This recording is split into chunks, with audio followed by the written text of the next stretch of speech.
Hey beautiful people. I think last video we talked about having that privileged mindset, and one of the things I mentioned a lot though, being selective about the people that you make connections with and surround yourself with. And I know it's a kind of challenging to say the least, but I thought maybe we should make a little video diving a little bit deeper into it and why there's benefits into this, instead of like doing little separate things and like picking up bits and pieces from other videos. Maybe just like put it all together, right? So while we're changing and growing, we're going to weed out some bad people, right? And we know this. We know it's going to be hard because sometimes those people can be relatives, they could be best friends, they could be maybe a spouse. While we lose those relationships, what was that Napoleon Hill quote that we talked about, right? Like, while we lose those, we're planting seeds for goodness, and we're going to blossom a better garden. So when we weed out some bad people, the first things we're going to notice is that our time and our energy and our efforts, there's a conservation in that. When you're being selective and prioritizing good people that support you, positivity, it frees up a lot of your space because you realize how much people around you were just negative. While they might not be bad for you in terms of like doing harm or abusive, they were just negative entities to be around and wasn't conducive to your growth.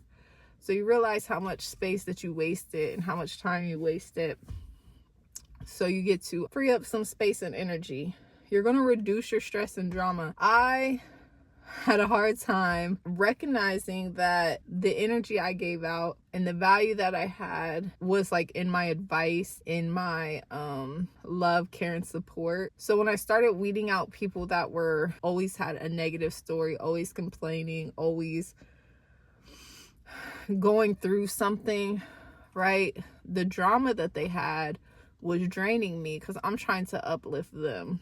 I find myself stressed out because I care so much about these people that I'm stressed for them in their situation that they're going through. When I start taking them out, like, okay, they're adding this stress to me, right? What is it that they're giving to me of value? And it's like, we go grab a drink, we grab something to eat, maybe a couple laughs, but outside of that, you're not adding anything to my growth. In ways, you're hindering it because I don't need to drink.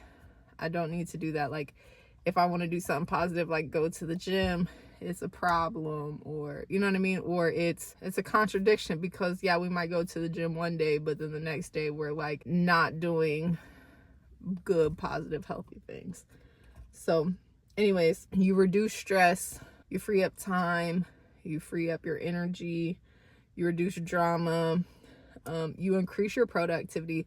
So instead of wasting your time on these people and on their problems and your energy on what they got going on, you have this free time, right?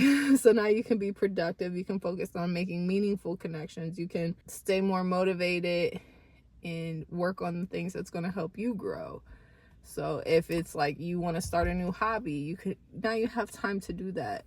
You don't have to worry about negative people around you saying something. You're going to improve your mental health, especially if you start like cleaning up your social medias, your music, your food, and then the people around you.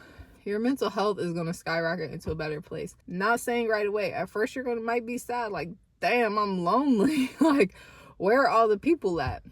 If you happen to have a lot of negative people around you. But once you realize the peace in the solitude, the peace in not having to deal with negativity, your mental health starts to increase. Like, especially if you start using that free time to go on walks outside or to work out or to do something for you. Those meaningless connections, those negative connections, they don't mean anything. Like, the goodness that comes after that, way better.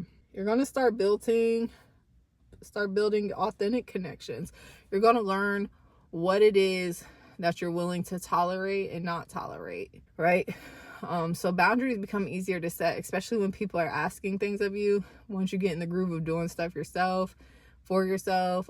For me, I was always doing things for other people, and never really took the time to, what is it I want? What is it that Jennifer wants? I never got into a hobby. I never got into something I wanted to do. The thing I found that I really enjoyed was the gym, and that was something I was not willing to negotiate or budge on. If I didn't go to the gym that day and people were asking something of me, no, I can't do that until I go to the gym first. And your boundaries that you start to create get easier, and you realize, like, through that, your healthier, good connections will they'll start to form, and they'll start to respect that. And then last but not least, all of this brings personal growth, right? So if you start surrounding yourself, you start removing the negativity, you take out the problem, you can start seeing clearer what it is that you can focus on for yourself.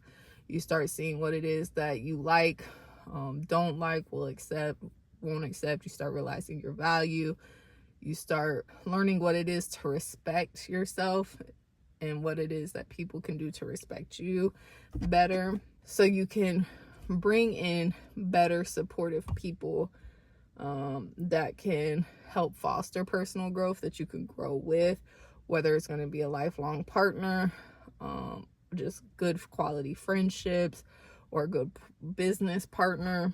You become more mindful because you remove that negativity from your life.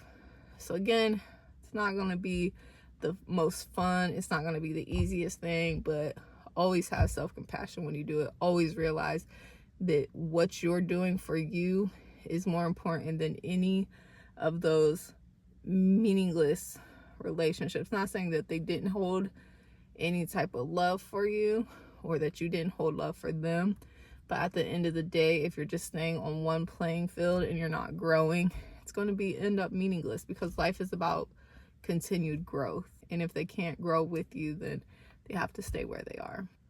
No, that's just a little hard to deal with, but keep it, remain kind and keep kind to yourself. And that's really all I have. It's kind of running in circles there, but just know that you're not alone, and there's people out there that are growing, and it might be scary at first, but you got it. I believe in you. That's all.